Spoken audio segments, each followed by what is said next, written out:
안녕하세요, 구독자 여러분. 오늘 들려드릴 저의 사연은 생각보다 주위에서 많이 일어나는 일이라는 걸 미리 말씀드리고 시작하려고 합니다.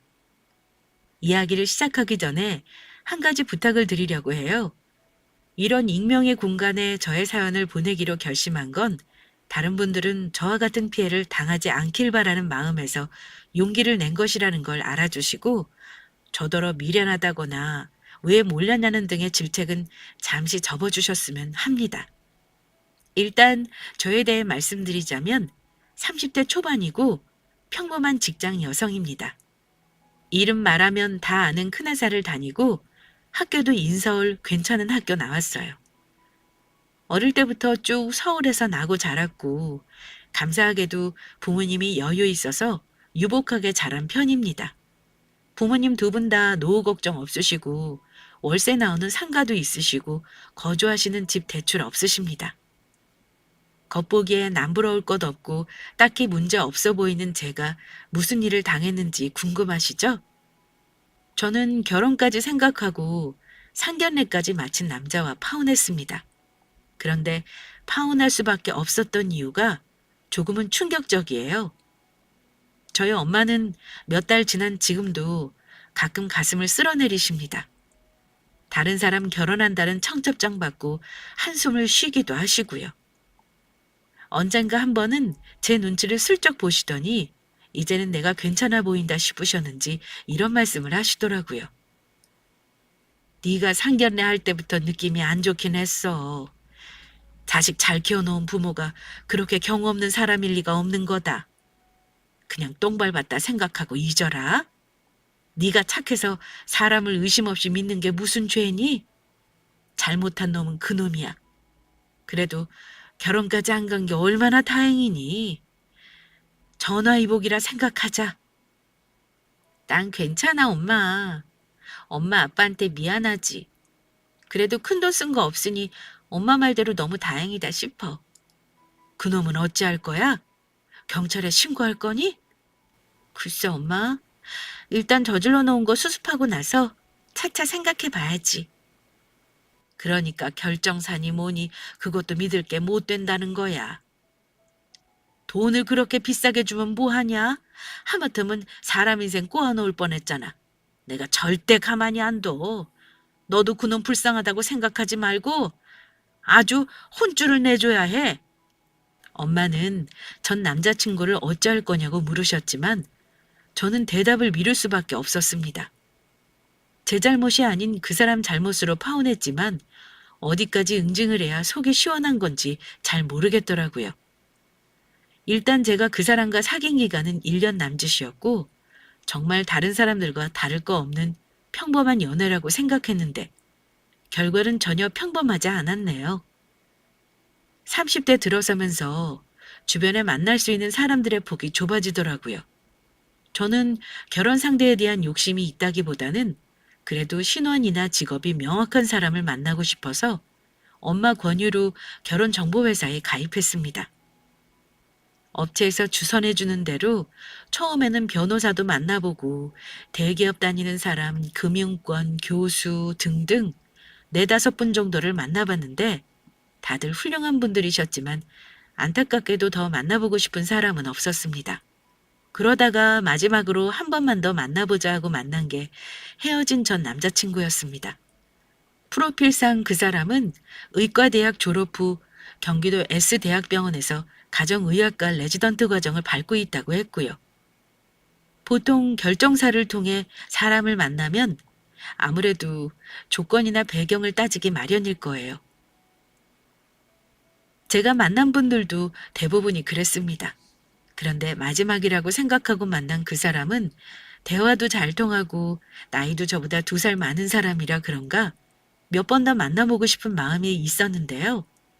그 사람도 제가 마음에 들었는지 몇 번의 만남을 더 가진 후 정식으로 사귀게 되었습니다. 아무래도 의사라는 직업 특성상 만날 시간이 자유롭지는 않았습니다. 연락이 잘 되는 것도 아니었고요. 하지만 밤늦은 시간에도 꼭 저에게 문자나 전화를 할 정도로 만남을 지속하려고 애쓰는 게 보였습니다. 가끔은 메시지로 가운을 입고 열심히 일하는 모습을 셀카로 찍어 보내기도 했고요. 의사들 바쁜 거 아는데 저는 당연히 연락 안 하는 거 정도는 이해했어요. 하필 직장에 서로 거리가 있는 바람에 자주 보지는 못했습니다. 그래도 틈틈이 데이트를 하면서 서로에 대해 알아가는 시간을 가지려고 했습니다. 만나면서 자기 미래 계획을 공유하기도 했는데 그 사람은 좀 특이했어요. 보통 의사들은 다 개인 병원을 차리는 걸 원하는 줄 알았거든요. 근데 본인은 큰돈 버는 것보다는 워라밸 있는 삶을 살고 싶다고 하더라고요. 그리고 당장은 집안에 여유가 없어서 개인 병원 차릴 생각은 없다고 했습니다. 나는 당장 개인 병원 차릴 생각은 없어. 그냥 월급 닥터하면서 부모님 용돈 드리고 편하게 살고 싶어. 나중에 여건 되면 차릴 수도 있겠지만 말이야. 병원 차리는 거 한두 푼 드는 거 아닌 거 알지? 요즘 선배들 보면 차린다고 다 잘 되는 것도 아니더라. 투자하는 돈에 비해서 못 벌면 망하는 거지 뭐. 그건 산우 씨 말이 맞아. 그래서 입지 좋은 곳에 해야 하는 건데 그런 곳은 임대료가 어마어마하긴 해. 아마 처음 시작할 때 10억 넘게 가지고 시작해야 할 거야. 나는 빚내고 시작하는 게 싫어. 그러니까 욕심 없이 의사 노릇하다가 나중에 돈 벌어서 차리는 게 좋을 것 같아. 사실 그 말이 맞는 부분도 있었어요. 그래서 집안 형편이 어려운 의사들이 부잣집 딸이랑 결혼하면 병원 차려준다는 말도 있는 겁니다.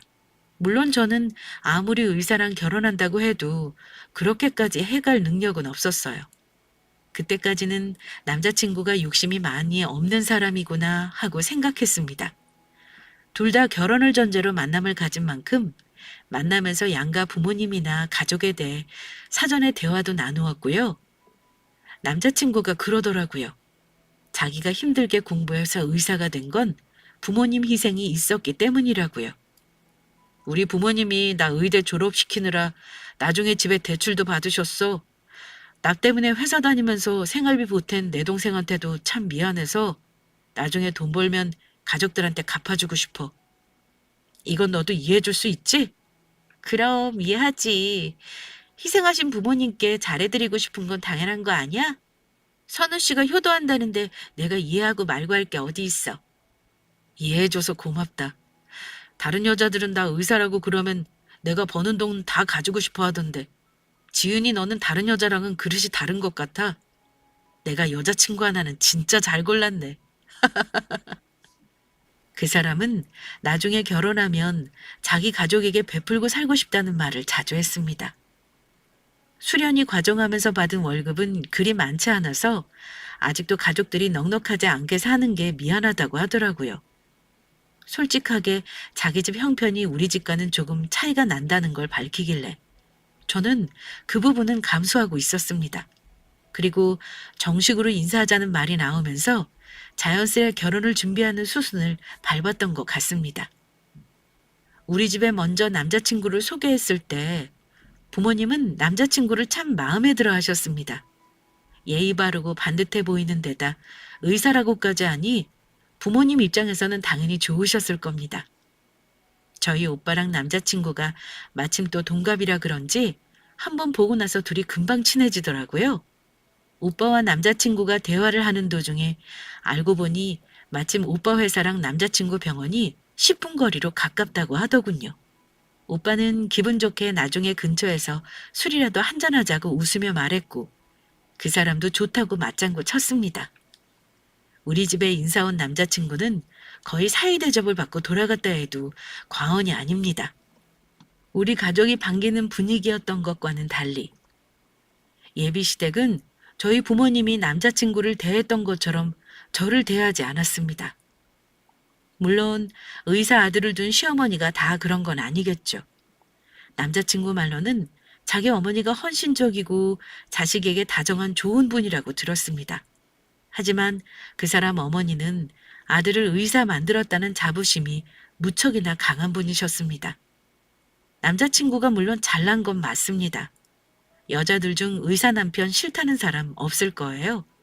하지만 그에 못지않게 저 역시 직업도 그렇고 외모도 그렇고 집안도 어디 내나 빠지지 않는다고 생각했습니다.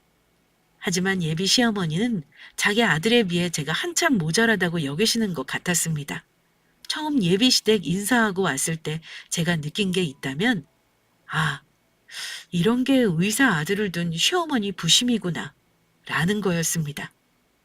그 사람 어머니는 저를 맘에 안 드는 티를 너무 대놓고 내셨습니다. 반면 시아버지는 저에게 조금 호의를 보이셨고요. 연애 도중 몇 번 만나 식사를 한 적이 있는데 그때마다 예비 시모는 한두 가지씩 맘에 안 드는 걸 지적하셨습니다. 물론 지적받을 만한 상황이면 저도 납득을 하는데 전혀 예상하지 못했던 거 가지고 생트집을 매번 잡으셨습니다. 정말 단정하게 입고 가도 저를 아래 위로 훑어보시고는 예, 너는 나이 30이나 먹은 다 큰 아가씨가 그렇게 도가니가 보이게 입고 다니면 교양 없어 보이는 거야. 그게 뭐니 옷이? 무릎 아래로 단정하게 입어라. 이런 식으로 옷차림을 지적하셔서 저를 무안하게 만드신 적도 있습니다. 교양 있어 보이기를 원하시는 분이 무릎을 도가니라고 하는 건 대체 무슨 경우인지, 그건 동물한테나 쓰는 단어 아닌가요? 어쨌든 그런 무안을 당하면 저는 딱히 말대꾸를 못했습니다. 어른이 보기에 안 좋다는 말에 뭐라고 토를 달겠어요? 하나둘 나열하자면 너무 많은데 대개 저런 식이었습니다. 게다가 예비 시모는 저의 외모까지도 마음에 안 드시는지 지적을 하셨습니다. 제가 키가 좀 크고 체격이 있는데 어머니가 그러시더라고요. 벌써부터 여자가 저렇게 덩치가 크면 나중에 애 낳고 얼마나 퍼지겠어? 여자가 너무 퍼지면 남자들은 마음 식는 거야. 결혼식 때까지 살 좀 빼지 그러니? 뚱뚱해 보인다는 말에 죽어라 살을 뺐더니 나중에는 너무 홀쭉해 보인다며 비쩍 말라서 어디 살림이나 하겠냐는 말을 하시더라고요. 처음에는 제가 어머니를 많이 어려워했고 어머니 앞에서는 말도 제대로 못했습니다. 너무 직설적이고 할 말을 가리지 않고 하시는 거 적응 못했어요. 말이 좋아 호탕한 거지 솔직히 제 입장에서는 호탕한 걸 넘어 무례하다고 느낀 적이 많아요.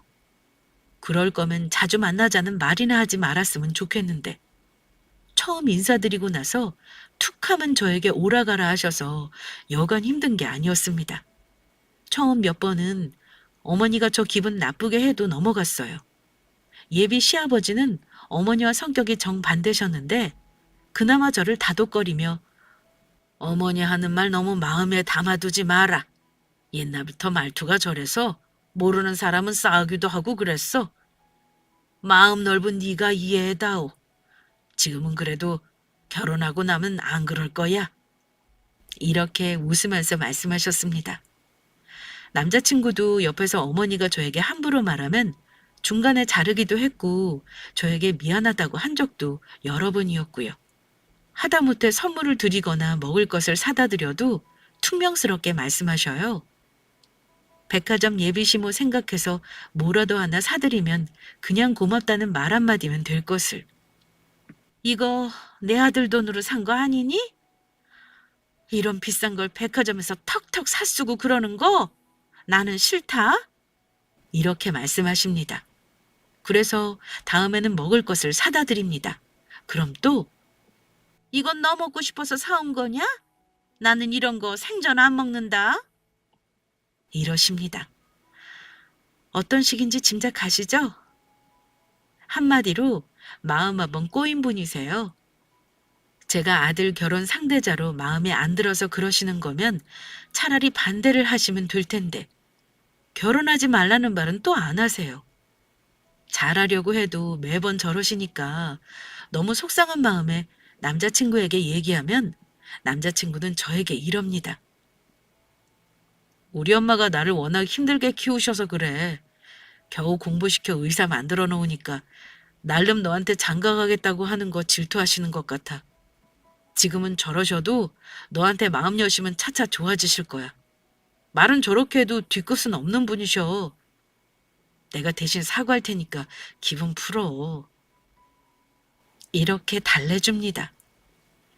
저도 마음을 먹은 게 그래도 제가 사랑하는 남자의 어머님이고 그렇게나 이뻐라하는 아들 곁에 여자가 있으니 퉁명스러우신 거겠지. 내가 더 잘하면 마음을 여시겠지. 이렇게 생각하고 더 노력하고 노력했습니다. 지금 생각하면 참 바보 같은 짓이죠. 저도 그 사람 못지않게 우리 집 귀한 자식인데 그런 홀대를 참았으니 말입니다. 하지만 저도 결혼까지 생각한 사람은 처음이기도 했고 주위 시집간 친구들에게 물어보면 그 정도 시어머니 심술은 다들 당연하게 여기고 살길래 일반적인 건 줄 알았습니다. 그런데 진짜 큰 문제는 본격적으로 결혼 준비가 시작되면서부터였습니다. 단도직입적으로 말하자면 의사 아들 둔 엄마가 소위 우스갯소리로 키 3개 가져오라고 한다는 거 들어보셨죠? 예비 시모는 상견례라는 어려운 자리에서 그에 못지않은 요구를 너무나 당당히 하셨습니다. 상견례 때 분위기야 다들 해본 분들은 아실 겁니다. 어색하고 어렵고 불편하죠. 양가 부모님이 상대 집의 자식을 칭찬하고 띄워주면서 조금씩 분위기가 풀어지게 되고요. 결혼 날짜와 대략적인 준비할 것들을 사전에 조율하게 되는데요. 처음에는 분위기가 좋았습니다. 그런데 본격적으로 결혼 준비에 대한 얘기가 나오면서 난데없이 예비시모가 좋았던 분위기에 찬물을 끼얹어 버렸는데요. 예비시모가 하신 말씀이 이랬습니다. 결혼할 때 집은 어디에 얻어주실 건가요? 아무래도 우리 아들이 병원 가까운 곳을 얻었으면 하는데 지금 지은이가 출퇴근이 조금 힘들어지겠네요. 그래도 바쁜 우리 아들 위해서 양보해 주실 거라 생각합니다. 그 동네 집이 좀 비싼 편인데 전세를 해 주실 건가요? 아니면 매매를 해 주실 건가요? 순간 저희 부모님은 당황하셨습니다. 그도 그럴 것이 예비 남편과 미리 상의한 바로는 모아놓은 돈이 없고 집에서 도움받는 거 생각하지 말고 그냥 반반해서 모자란 돈은 대출받기로 했었거든요. 물론 친정 부모님께도 말씀드렸고요. 그런데 어머니는 그 사실을 모르시지 않았을 텐데도 저희 부모님에게 저런 말씀을 하신 겁니다. 저도 그렇고 예비 남편도 당황했는데 친정엄마가 그러셨습니다. 어머 사돈, 집 문제는 아이들이 알아서 하겠다고 이미 들었는데요. 모자라는 건 저희가 해줄 생각이었습니다만 느닷없이 물으시니까 저희가 좀 당황스럽네요. 느닷없다니요? 의사 사위 보면서 그럼 몇 천으로 예단이랑 혼수만 해오려고 하셨던 겁니까? 안 그래도 아들이 집은 알아서 반반하기로 했다고 걱정하지 말라고 하긴 했습니다. 근데 그건 아니죠. 우리 아들이 공부하느라 돈을 못 모았는데 앞으로 버는 돈이 얼마겠어요? 그거 다 그댁 딸내미 거 되는 거 아닙니까? 저는 우리 아들 빚내서 시작하게 할 생각은 없네요. 집을 안 해주면 나중에 병원을 차려주시던가요? 의사사위 데려가면서 키 3개는 기본이라는 말 안 들어보셨어요? 저에게만 직선적인 게 아니라 그 어려운 자리에서도 서슴없이 말씀하시는 거 보고 저도 내심 놀랐습니다. 부모님 당황하신 건 말할 것도 없고요. 사돈, 글쎄요. 우리 딸이 그런 말은 미리 하지를 않아서 말입니다. 그런 걸 바라고 계시는 줄은 몰랐네요. 당연히 우리도 최대한 맞춰드리려고 하긴 했죠. 애들이 대출받는다고 말은 했지만 저도 그건 바라지 않습니다. 한 3억 정도는 보태줄 생각이었고요. 근데 사돈 생각이 이러시니 저희도 좀 생각을 해봐야겠네요. 엄마는 불쾌하셨을 게 분명한데도 최대한 예의 바르게 말씀하셨습니다. 3억이요? 그 정도로 우리 아들 데려가고 퉁치려고요? 그건 안 될 말이죠. 예비 남편과 예비 시부는 어머니 때문에 너무 당황하시더라고요. 예비 남편은 옆에서 자기 엄마 입을 막느라 정신이 없었습니다. 엄마, 그만하세요. 그건 우리가 알아서 할 문제지 엄마가 이래라 저래라 하실 거 아니잖아요. 처음 보는 자리에서 그런 무리한 요구를 하시면 어떻게 해요? 얘는? 너는 모르면 가만히나 있어. 의사들 힘들게 키운 건 난데 덕보는 사람이 누군데 그래? 이거보다 더 아는 사람이 다반사야. 나 정도는 아무것도 아니다. 아무튼 아직 생각을 안 해보셨다면 이제부터 한번 생각을 해보세요. 시간을 좀 드리죠. 예비 시모는 마치 통보하듯 우리 부모님께 그리 말씀하시더군요.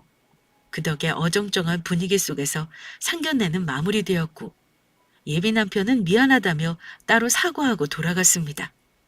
돌아오는 길에 우리 가족 분위기는 완전 초상집 분위기였습니다. 엄마 아빠는 화가 나지만 그래도 저 생각해서 아무 말씀 없으셨는데 춘정 오빠가 화를 내더라고요. 야, 김지은, 너 그 집 계속 드나들었지? 근데 그 집 시어머니 원래부터 저랬어? 상견례에서 저 정도면 대체 너한테 어찌 대했다는 거야? 안 봐도 뻔하다 뻔해. 이 결혼 꼭 해야겠냐? 의사만 뭐 하늘의 별이라도 따다 줘야 되는 거냐? 뭐가 그리 좋은 직업이라고 대놓고 집을 해줄 거냐느니 병원을 차려달라느니 요구하는 건데. 그냥 아들 데리고 평생 살라 그래. 부모님은 오빠 말을 듣더니만 저에게 조심스레 말씀하셨습니다. 그래, 지은아. 오빠 말이 틀린 말은 아니다. 시아버지는 괜찮아 보이다만 네 시어머니 정말 보통 사람 아니다. 아무리 의사 남편이 좋다 그래도 좀 생각을 해봐야겠어. 엄마와 아빠는 심란해 하셨습니다. 오빠는 당장 예비 남편에게 연락할 기세였습니다. 당장 그 사람을 집으로 부르라고 했지만 시간 내기도 쉽지 않은 사람을 오라가라 하는 게 힘들 것 같았는데요. 오빠가 아예 찾아가서 단판을 짓자고 하더군요. 나는 이 결혼 반대야. 김지은 너 정신 똑바로 차려. 아무래도 안 되겠다. 대체 네 남자친구 생각은 어떤 건지 따로 얘기를 좀 해봐야겠어.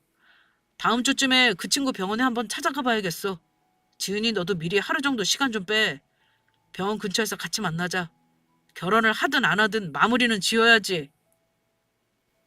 알았어, 오빠. 일단 날짜 맞춰볼게. 그 사람은 거의 휴일에도 못 쉬니까 아마 잠깐밖에 시간 못 낼 거야. 그 집 시어머니랑 대화 절대 안 통하겠더라. 일단 네 남자친구랑 얘기를 좀 맞춰보자. 무리한 요구하는 거 알고 있으면 알아서 자기 엄마 설득한다고 나오겠지. 안 그랬단 봐. 너 이 결혼 못 시켜. 네 남자친구가 어찌 나오느냐에 따라서 결정할 거니까 너도 단단히 맘먹어라. 오빠는 결혼을 할지 말지 모르는 일이라며 맘 단단히 먹으라고 신신당부했습니다. 그런데 그날부터 이상하게 남자친구와 연락이 잘 되지 않았습니다. 주말까지도 연락이 안 되더라고요. 오빠는 약속을 잡았냐고 계속 재촉하는 상황이었고요. 그런데 마침 일요일 오전에 그 사람이 병원에서 근무 중이라고 문자를 하더라고요. 너무 바빠서 연락을 못했다길래 일단 알았다고 했습니다.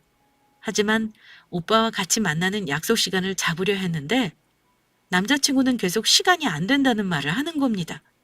어쩔 수 없이 약속을 못 잡고 오빠에게 그냥 결혼 문제는 나중에 상의하자고 했는데 오빠가 불같이 화를 내더니만 의사는 밥도 안 먹고 화장실도 안 간다냐? 뭐가 그렇게 얼굴 보기가 힘든 건데? 오늘 그 병원 근무라고 했지? 그럼 미룰 거 없이 오늘 당장 가서 단판 짓자. 그놈 생각 확실히 듣고 자기 엄마 감당 못할 것 같으면 여기서 그만하라고 해야겠네. 오빠, 내가 알아서 한다니까. 오빠가 끼어들 문제 아니야. 야, 결혼은 둘만 좋다고 하는 거 아니다. 일단 가자. 만나서 10분만 시간 내라 그래. 저는 오빠에게 끌려가다시피 그 병원으로 갔습니다. 당연히 연락도 미리 못했고요.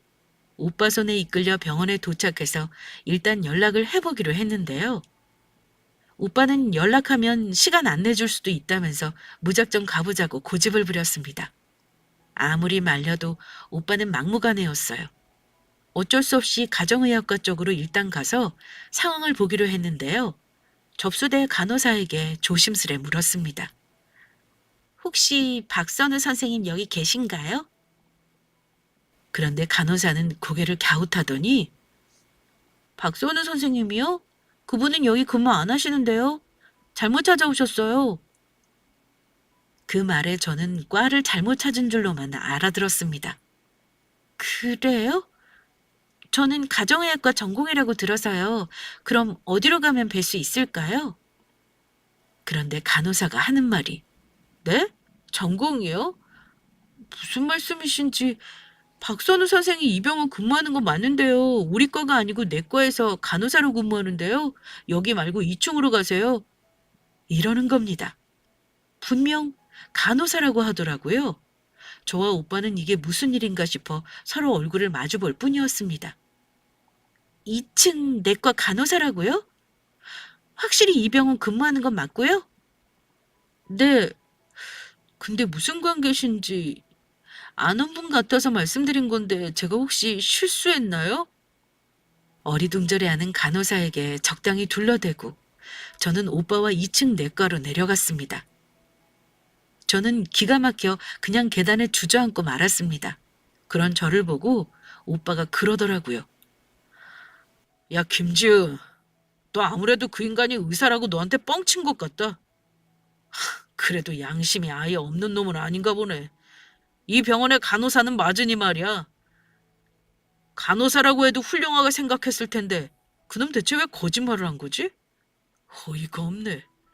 내가 확인하고 올 테니까 너는 여기서 기다려. 너한테 거짓말한 거 확인하면 더 볼 것도 없어. 그냥 결혼 없었던 걸로 해. 알았지? 저는 어리 빠져 오빠 말에 대답을 할 수조차 없었습니다. 잠시 후 다녀온 오빠는 저에게 내가 확인하고 왔어. 생각 같아서는 그놈한테 따주고 싶었는데 어쨌든 여긴 그 인간 직장 아니냐? 너한테 거짓말한 거 말고는 해코지한 거 없으니까 일단은 확인만 하면 됐다. 3년차 간호사래. 의사는 확실히 아니야. 내 생각엔 그놈 애초에 직업 속이고 여자 꼬시려고 했던 놈 같아. 아니 너 대체 그동안 왜 속은 거야? 정말 몰랐어? 결정사 통해서 만났다며. 몰라. 가운 입은 사진도 보내주고 병원 사진도 보내주길래 의심도 안 했지. 누가 그런 걸 속였다고 생각하겠어? 오빠, 나 이제 어떡하지? 뭘 어떡해. 그냥 정리해. 일단 오늘은 돌아가자. 혼자 있을 때 말하지 말고 나중에 우리 집 오라고 하던가 아니면 나랑 같이 나가서 헤어지자고 해. 그게 안전해. 일단 부모님한테는 말하지 마. 다 정리하고 나서 결혼 안 하겠다고 말씀드리는 게 낫겠다. 예비 남편의 충격적인 정체를 알아내고 돌아온 그날. 저는 잠 한숨 못 자고 고민하다가 결국 헤어지기로 결심했습니다. 물론 그 사람이 뼛속까지 나쁜 사람은 아니겠죠. 간호사라는 훌륭한 직업을 말해도 저는 그 사람을 만났을 겁니다. 제가 소름 끼치는 건 결정사에 본인 프로필을 거짓으로 올렸다는 것과 저에게 줄곧 거짓말을 했다는 거였습니다. 왜 굳이 속여가면서까지 본인을 포장했을까요? 그리고 예비신부가 무례하게 굴었던 일들이 떠오르면서 이건 아니다 싶었습니다. 저는 그 사람과 헤어질 결심하고 며칠 정리하는 시간을 가지고 있었어요. 남자친구도 뭔가 저에게 이상함을 느꼈는지 연락이 계속 왔지만 받지 않았습니다. 그런데 당장 헤어지기라도 하라는 듯 기어이 황당한 일이 생기더라고요. 그 인간 정체를 알고 나서 며칠을 제가 회사에서 일하고 있는데 엄마가 전화를 했습니다. 무슨 급한 일인가 해서 전화를 받았더니 엄마가 그러시는 겁니다. 지은아, 오늘 누가 왔었는 줄 알아? 네 남자친구 엄마가 연락도 없이 나를 찾아왔더라? 그 사람 엄마가 느닷없이 찾아왔다는 말에 얼마나 놀랐는지 모릅니다. 그런데 엄마가 하는 말이 더 놀라웠습니다. 그 집안 도저히 안 되겠더라. 오늘 아침에 상도 치우기 전에 우리 집에 불 쏘고 와서 뭐라고 했는 줄 알아? 애들 집 사주는 거 생각을 해봤냐는 거야. 아직 고민 중이라 했더니 글쎄 네 시어머니 하는 말이 뭔 줄 알아? 마침 좋은 매물 나왔다면서 아들 병원 근처에 48평짜리 아파트 사진 보여주는 거야.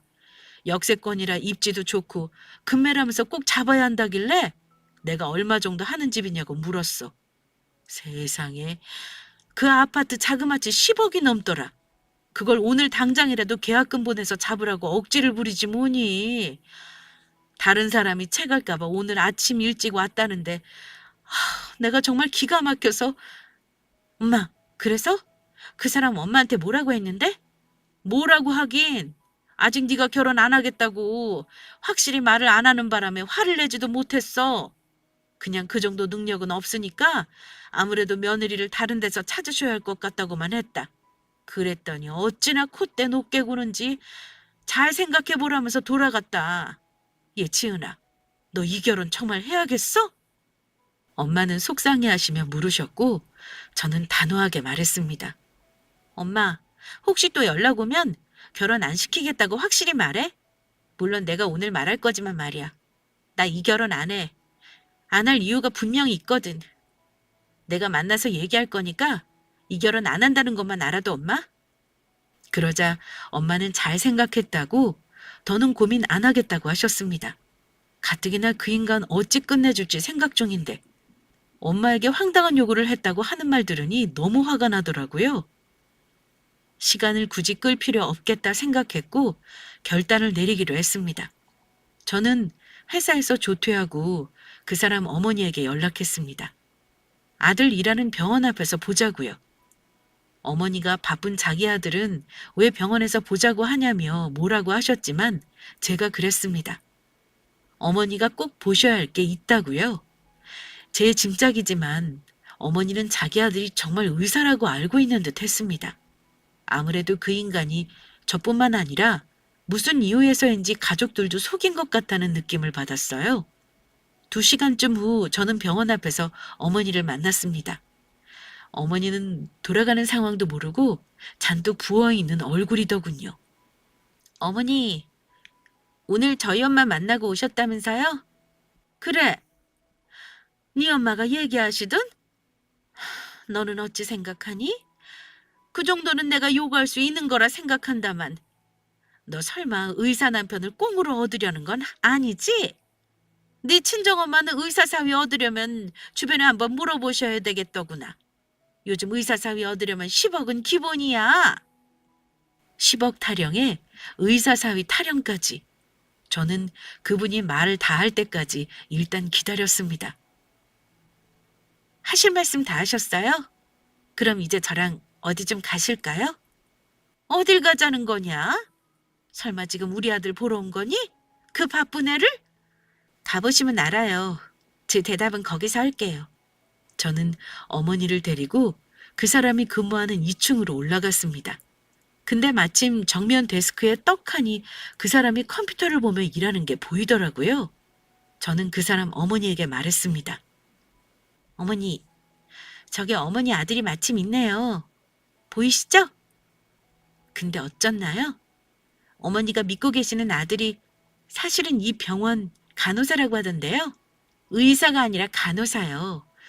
혹시 어머니 정말 모르셨나요? 그러자 어머니는 말도 안 된다는 얼굴로 이러셨습니다. 뭐? 그게 무슨 소리야? 우리 아들 의사야. 어릴 때부터 의사 만들려고 내가 얼마나 공을 들였는데 무슨 개수작이니 너? 그럼 저한테 이러지 마시고 직접 가서 물어보세요. 남의 가정사를 제가 묻진 못하겠지만 짐작은 가네요. 저 사람이 어머니한테까지 의사 행세를 했던 이유 말이에요.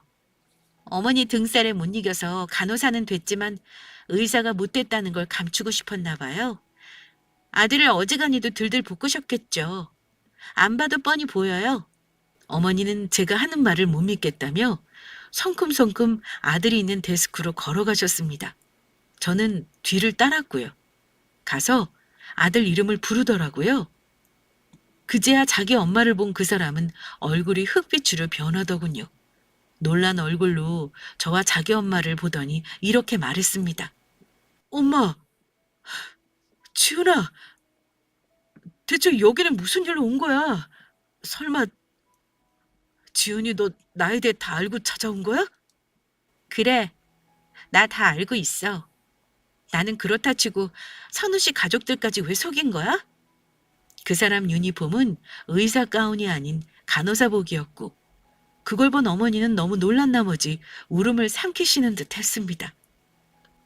너, 너 이놈? 이거 대체 뭐야? 너 설마 그동안 엄마한테 거짓말한 거니?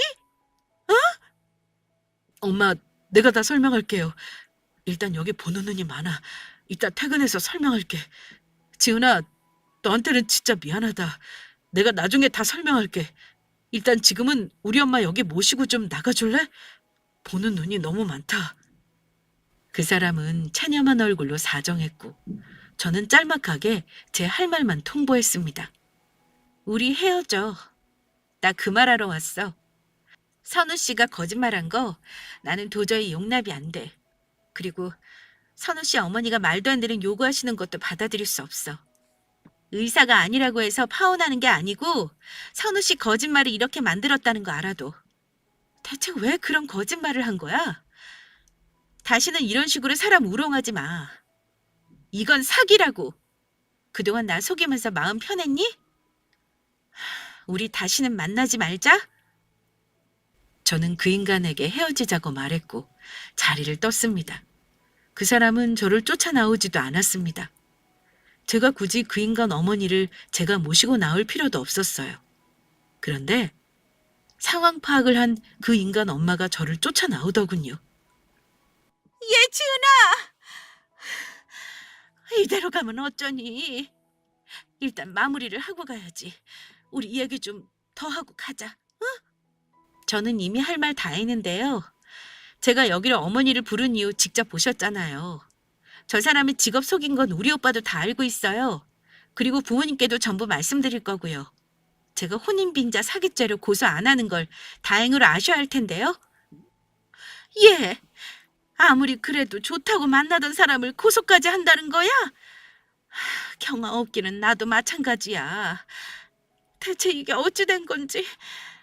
저놈이 대학 다닐 때부터 나한테 거짓말을 한 거구나 싶구나. 일단은 내가 미안하다. 내 아들이 저런 큰 거짓말을 한 줄도 모르고 너한테 실수를 했어. 나도 지금 정신이 하나도 없다마는 잘못한 건 나니 사과부터 하마. 네 엄마한테는 내가 한 말을 없던 걸로 하시라고 말씀 전해주겠니? 어차피 이 결혼 없던 걸로 할 거니까 상관없어요. 아들이 왜 부모까지 속인 건지 잘 생각해 보시고 잘 해결하시길 바라요. 저랑 선우 씨는 알아서 잘 정리할게요. 저는 마지막으로 말하고 자리를 뜨려 했습니다. 그런데 돌아서는 제 팔을 또 붙잡더라고요. 아주 절박한 얼굴로 이러시더군요. 어머머, 너 정말 1년이나 만난 우리 아들이랑 헤어질 거야? 그래, 뭐 우리 아들이 의사가 아니라고는 하지만 이 병원에서 어쨌든 일하는 간호사 아니냐? 걔가 잘못한 건 내가 100번 1000번 인정해. 그래도 어찌 그리 쉽게 파혼이란 말을 하고 그래? 응? 내가 아파트 얘기한 건 다 잊어라. 없었던 걸로 해. 그냥 원래대로 전세 얻어서 니들끼리 살아도 돼. 나는 아무 말 안 하마. 니들 결혼 절대 참견 안 할 테니까 앞으로 네 마음대로 다 하렴. 예단 같은 거 바라지도 않으마. 제가 왜요? 설마 저희 엄마가 3억 보태주시겠다는 말이 아쉬워서 이러시는 건가요? 어머니의 아들이 간호사건 의사건 저는 거짓말했다는 것 자체가 소름 끼치고 싫어요. 경찰에 고소할지 말지 고민하는 마당에 무슨 결혼은 결혼이에요. 헛물 켜지 마시고 돌아가세요. 다시는 연락하지 마시고요. 아들 단속 잘하세요. 가정사나 잘 해결하시고요. 저는 붙잡는 그 사람 엄마를 뿌리치고 돌아왔습니다. 부모님께는 전부 솔직하게 말씀드렸어요. 물론 오빠 퇴근하고 왔을 때 다 같이 모인 자리에서요. 엄마 아빠는 분노하시면서 경찰에 고소하라고 하셨습니다. 그 인간이 혼인빙자한 건 맞죠. 1년 동안 저 사귀면서 그 사람이 돈을 쓰기도 했지만 저도 적지 않은 돈을 데이트 비용으로 썼고요. 그 집에 바친 선물값도 만만치는 않았습니다. 하지만 결정적으로 저에게 취한 금전적인 이득은 아직은 없는 상태였으니 저는 거기서 그냥 헤어지는 걸로만 마무리하겠다 말씀드렸습니다. 엄마 아빠가 그놈한테 전화하겠다는 거 겨우 뜯어 말렸어요. 이미 파혼 선언했으니 부모님 손 떠난 일이라고 말씀드렸습니다. 그래도 그 와중에 다행인 건 큰돈 쓰기 전이었다는 거였습니다. 정말 웃긴 게요. 그 사람은 저한테 매달리지도 않더라는 겁니다. 파혼 통보하는 제 문자에 짤막하게 그동안 미안했다.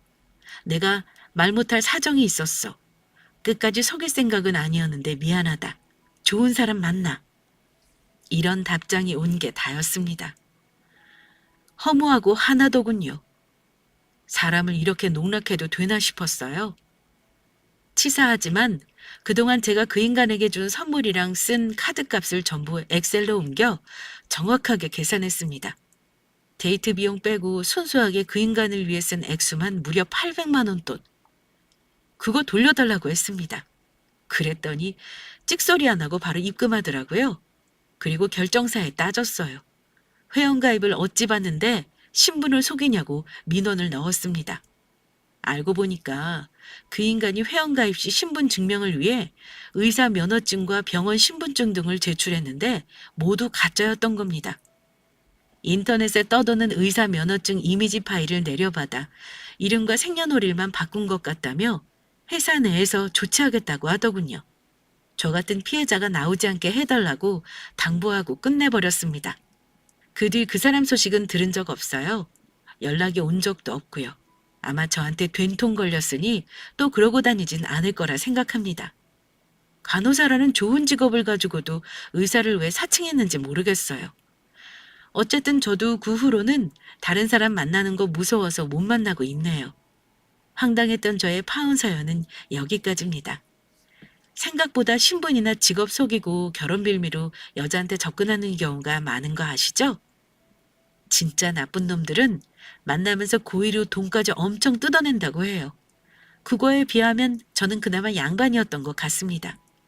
본인이 의사이길 꿈꾸던 사람이었을 뿐 아주 악한 놈은 아니었던 것 같기도 하고요. 다른 분들은 저에게 사람에게 속아 피해보는 일 없었으면 합니다. 끝까지 들어주신 구독자분들께 감사드리며 여기서 마무리하겠습니다. 감사합니다.